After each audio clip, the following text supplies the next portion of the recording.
Hello, how are you all? Haven't seen you for a while. And just looking at you as I come in a bit closer to take a look, you all look so different. I think in many cases it's because your hair's grown so much because you've not been able to get out and get a haircut. But in addition, it's not just hair, it's beards. Look at some of those beards. Wow, they're amazing. I mean, just look at that beard there. Yes, look at it. I've got beard envy. Yes, you madam, third row from the back. It's your beard I'm talking about. And then look at this guy just over here in the front row. Wow, there's definitely been no shortage of flour in his town. Sir, would you like me to send you the Joe Wicks workout video link? Back to the real world. My team and I, in recent weeks, have been absolutely amazed by some of the stories we've heard from you about delighted customers who have been blown away by the service you've been able to offer them. You've gone to extraordinary lengths and again just demonstrated the power of people and what you're able to deliver. So keep the stories coming, it's been great. But the team and I have been focusing on recent weeks on a few things. First off, what I touched on last time, we continually to talk to all of our operators, all of our partners, lots of toing and throwing, making sure we've got the most up-to-date policies, and those policies will be around rebooks, rebookings, cancellations, refunds, refund credit notes, etc. And as you know, they come in thick and fast. They change. I think TUI's on about version 11th already, but the team spend a lot of time going back, questioning, challenging, and doing what we can to ensure that those policies look right and are certainly following where possible ABTA guidelines.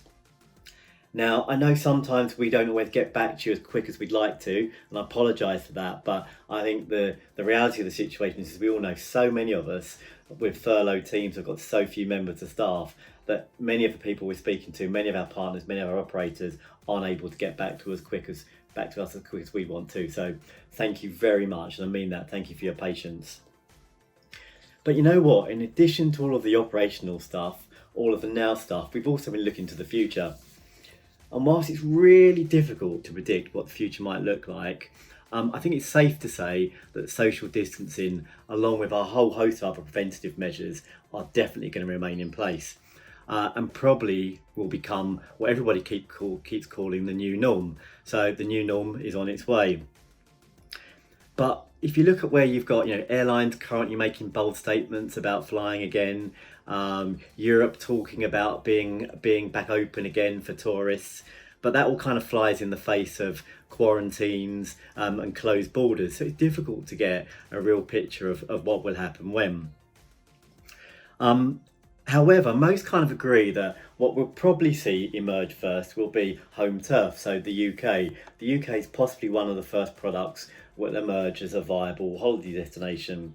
And on that basis, we've been looking at our UK product range, seeing what we've got, what else we need to add. And our feeling is there'll be a big demand, particularly in the self-catering and cottage sector, because they lend themselves really well to the whole social distancing thing. So that's kind of what we're looking at. But we've also been applying those principles to our overseas products as well. And we're reviewing our current range of products and likewise looking at any new opportunities that again will kind of tick those boxes. In addition to products that will fit a whole new world, you may all recall that pre-COVID, the new kid on the block was EasyJet Holidays. And whilst they'd launched to the consumer, they hadn't yet launched to the trade, but those conversations were ongoing. And in fact, we were at really advanced stages of our conversation with EasyJet Holidays before it was paused for obvious reasons. However, what I can tell you is we've just restarted those conversations, so we're back in dialogue with EasyJet Holidays. As always, I don't suspect that we'll have an answer overnight, but we are in dialogue, and as soon as we've got some news to share, we'll share those discussions with you. But in addition to looking at new operators and new products, we've still also got all our existing partners as well. And of course, we need to support them. We want to work with them. They want to support you and you want to support them. So again, we've been working really closely with them, and we're looking at what else we can bring in terms of whether that's new products whether that is campaigns to help you attract new business, incentives to make it worth your while, competitions obviously bring you a bit of fun, and perhaps best of all, earning opportunities as well. So some more money to be made out of selling more product or new product. And I'm sure everyone's telling you they're seeing lots of demand for later this year, when people are expecting that the world will look a slightly different place, and even more demand heading into 2021. And only this week I was talking to an operator partner of ours, and they were telling me, kind of sharing some interesting facts. And they were saying that what they're seeing is people are booking or upgrading. So this is rebooks and new books. So they're upgrading, maybe upgrading from a 4-star to a 5-star. They're buying a more expensive holiday than they originally planned. Now, I guess that might be because if they're going to go out without a holiday this year, they're thinking they'll reinvest some of that into next year. We could be seeing a bit of that. But the other thing we're also seeing as well is the duration of the holidays increasing. So I think we've all got so used to in recent years where durations have been decreasing and people have been going for shorter amount of times. But a shorter amount of time for next year, apparently at the moment it looks like the 2-week holiday could be back in vogue. Again, I guess that could be for a couple of reasons. One is maybe if you've gone without this year, you want to make the most of it for next year. Or the other thing is, we've all been on lockdown for so long now. Perhaps it actually isn't so bad spending time with our families after all. So suddenly 2 weeks away with your family is a lot more attractive than it's ever looked in the past. Amazing what we learn from these types of situations, eh? I think one of the other things that's worth touching on as well is, if you look at what's gone on here and now, and you look at those partners that have supported you, we think undoubtedly moving forward that you're rightly so and highly likely to remember those partners that have supported you.